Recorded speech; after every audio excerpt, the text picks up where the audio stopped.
कोलकाता में medical college में पहले क्रूरता हुई और अब वहां पर कोहराम मचा है। ममता सरकार पहले ही रेप कांड पर सवालों के घेरे में है। पश्चिम बंगाल की पुलिस पर आरोप है कि उसने इतने विभत्स कांड में भी टाल मटोल वाला रवैया अपनाया, जिसकी वजह से सीबीआई को जांच का जिम्मा सौंपना पड़ा। मगर सीबीआई के पहले ही दिन जांच के बाद आधी रात को मच गया हंगामा। आधी रात को हजारों की संख्या में लोगों ने मेडिकल कॉलेज पर हमला कर दिया। हमले के बाद आज दोपहर में बंगाल के राज्यपाल मेडिकल कॉलेज पहुंचे। ममता बनर्जी ने कहा कि यह हमला बीजेपी और वाम दलों ने बाहरी लोगों से करवाया है और बीजेपी कह रही है कि सबूत मिटाने के लिए यह हमला करवाया गया है। ममता बनर्जी को तुरंत इस्तीफा देना चाहिए।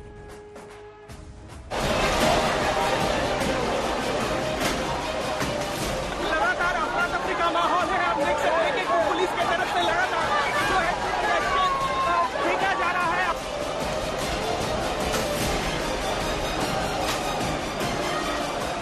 अगर यहाँ की परिस्थिति देखी जाए, कंप्लीटली यहाँ पे जो बैरिकेड्स हैं उसको तोड़ फोड़ कर दिए हैं।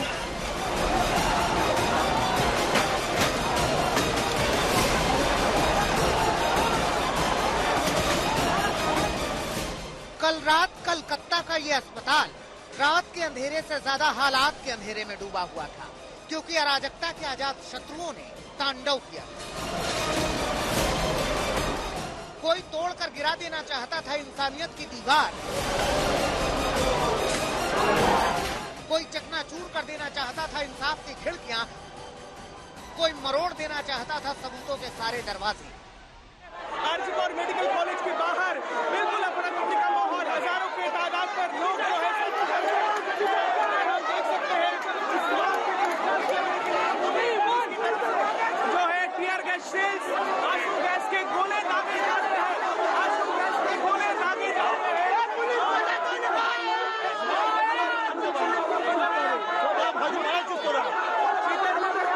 कोशिश की जा रही है। पश्चिम बंगाल की पुलिस ने इतने विभत्स अपराध को तो पहले ही मजाक के लिफाफे में लपेटकर बेशर्मी के कुएं में डालने का इरादा बना चुकी थी। वो तो पहले ही मान चुकी थी कि रेप नहीं खुदकुशी का मामला है। वो तो मान चुकी थी कि केस शीशे की तरह साफ है। मगर कुछ क्रांतिकारी आवाजों ने इंसाफ की जंग को बनाए रखा और मामला सीबीआई जांच तक पहुंचा। मगर सीबीआई जांच के पहले ही दिन तो गुजरा, मगर रात को ये बवाल मच गया। आरजीकर की स्थिति दिखाएंगे। यहाँ पे क्या स्थिति है। यहाँ पे मैं और अनिर्बान दोनों हैं यहाँ, और यहाँ पे देखिए तोड़ फोड़ क्या हुआ है। पत्थर यहाँ पे गिरे हुए हैं। जो बैरिकेड्स थे, बैरिकेड्स भी उलट पुलट हो चुके हैं। किसने किया ये अभी तक किसी को नहीं पता। ये एक शांतिपूर्वक एक मास रैली हो रही थी पूरे कोलकाता में, लेकिन यहाँ पे तोड़ फोड़ किसने की, अंदर तोड़ फोड़ किसने की, किसी को नहीं पता। हो सकता है पुलिस को भी बहुत चोटें लगी है। पुलिस जो भीड़ वहाँ पे खड़ी थी उनको पीछे ढकेलने में फिलहाल वो लोग सशक्त हुए हैं। लेकिन यहाँ पे सिचुएशन जो है, और पीछे भी आरजीकर के उस साइड वहाँ पे भी हजारों की तादाद में लोग, हजार नहीं करीबन बहुत सारे लोगों की तादाद में लोग वहाँ पे खड़े हैं। तो फिर सवाल है कि हजारों की भीड़ को क्या जानबूझकर किसी ने भेजा? क्या ये हमला सबूतों को मिटाने की साजिश थी? क्या सीबीआई जांच के बाद किसी को सच सामने आने का डर था? ये सवाल इसलिए उठे हैं क्योंकि देर रात आरजीकर मेडिकल कॉलेज में हमला करने आई भीड़ ने हमलावर उसी सेमिनार हॉल का रास्ता पूछ रहे थे जहां पिछले गुरुवार की देर रात महिला डॉक्टर के साथ रेप करके मार दिया गया। आज तक के सामने कल रात वाले हमले की चश्मदीद नर्स ने बताया है कि भीड़ पूछ रही थी कि वो सेमिनार हॉल कहाँ है। 12 बजे हम नीचे आया, जो वो मोमबत्ती जो मिছিল था वो देखने के लिए आया नीचे। ये था वो 12:15 बजे देखा ये पुलिस लोग अंदर साइड हो रहा है और जो एक मॉब जो था घोषित करे अंदर घुसा है। उसके बाद हम लोग ऊपर चले गए, ये आंदोलनकारी है हो गया। लेकिन उसके बाद भंगचूर देखिए, फैन वो देखिए, फैन देखिए, वो देखिए। देख सकते हैं कि क्या लगता है कि आंदोलनकारी जो था उन लोगों का मेन टारगेट क्या था? मेन टारगेट क्या थर्ड फ्लोर मतलब 4 तल्ला जिसका सेमिनार रूम वही दावा है सबका? एक ही टारगेट था जे वो ये जो शांतिपूर्ण अवसर हो रहा है 5-6 दिन से, वो ध्वंस कर मतलब एविडेंस भी नष्ट करना चाहते थे। हमला करने वाले आखिर इस सेमिनार हॉल का रास्ता क्यों पूछ रहे थे? सवाल पश्चिम बंगाल की पुलिस से भी है। पुलिस के जो जवान अस्पताल में सुरक्षा के लिए थे, वो हमले के वक्त खुद ही अस्पताल स्टाफ से बचने की जगह पूछने लगे। कौन थे वो लोग, कहां से आए थे, ये अभी तक साफ नहीं है। क्योंकि प्रश्न उठता है कि यहाँ पे जो मंच है, अगर डॉक्टर की जो हत्याकांड हुई है उसके लिए अगर प्रोटेस्ट करने आते हैं, तो यहाँ पे जो डॉक्टर की प्रोटेस्ट करने की जगह है वो क्यों वैंडलाइज किया गया, ये प्रश्न सबसे आगे उठ रही है। और साथ में ये भी प्रश्न उठना शुरू कर दिया है कि यहाँ पे इमरजेंसी रूम क्यों तोड़ा गया। अगर प्रोटेस्ट करने आए थे तो ये प्रश्न जरूर उठना शुरू कर देता है।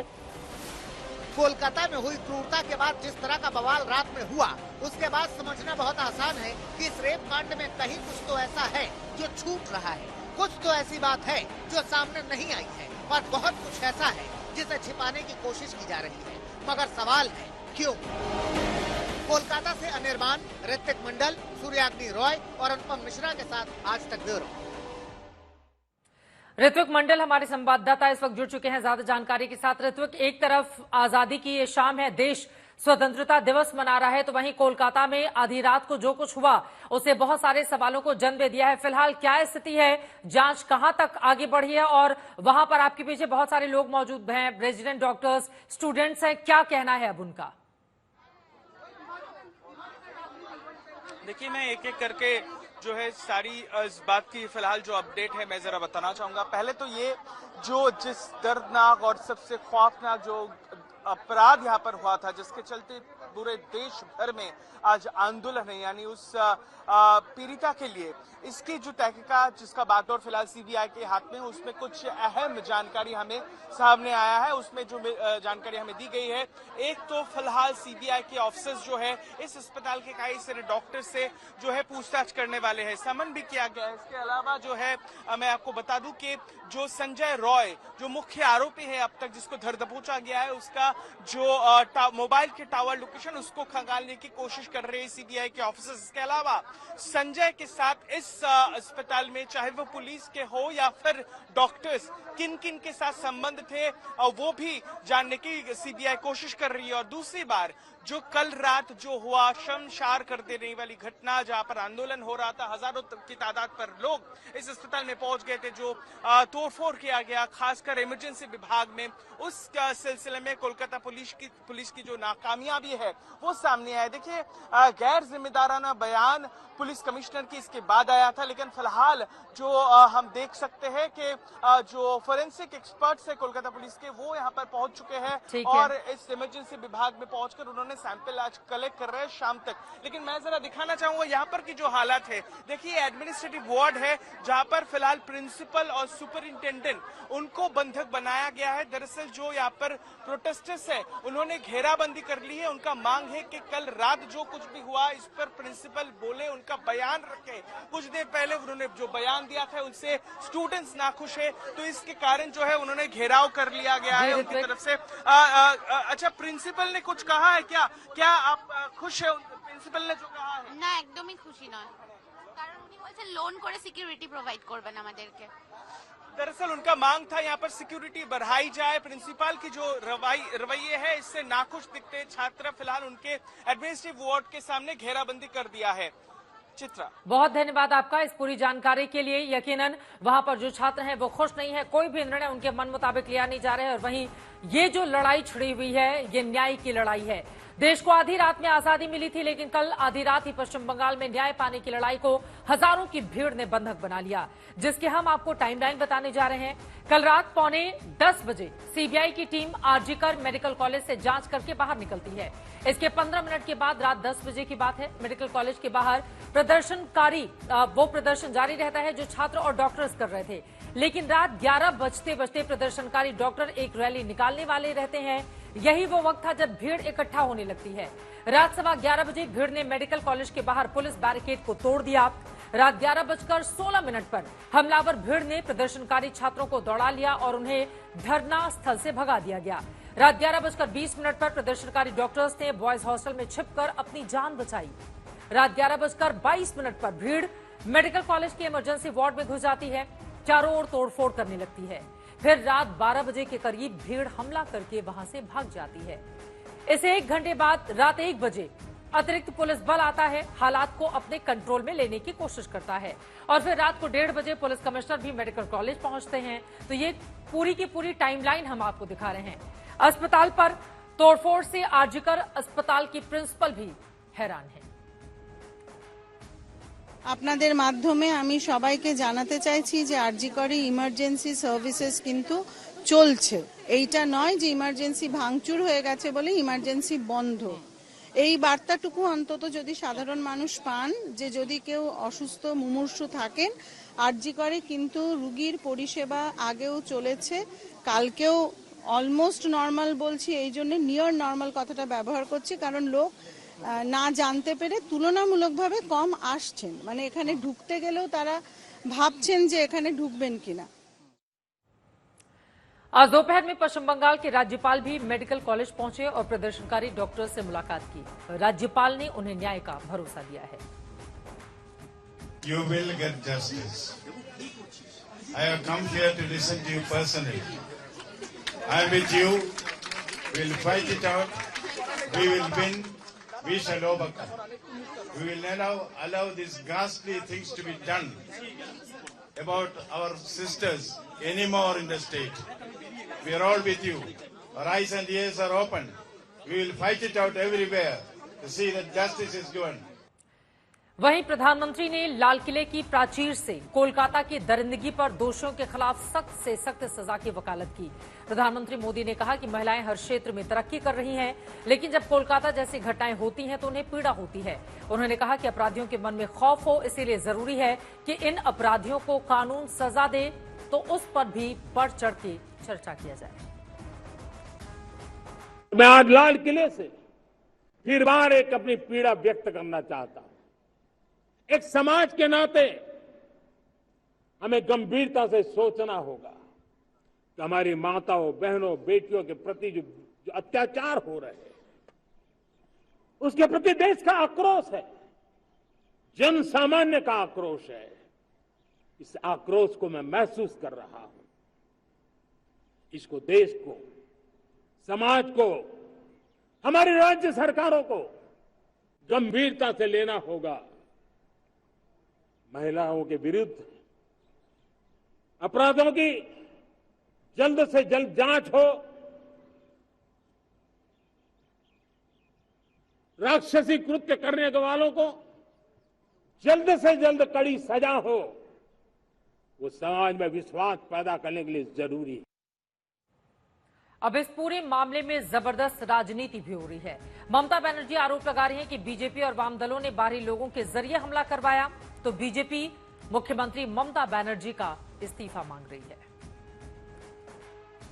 আমি ছাত্রছাত্রীদের কোনো দোষ দিচ্ছি না, বহিরাগত কিছু রাজনৈতিক লোক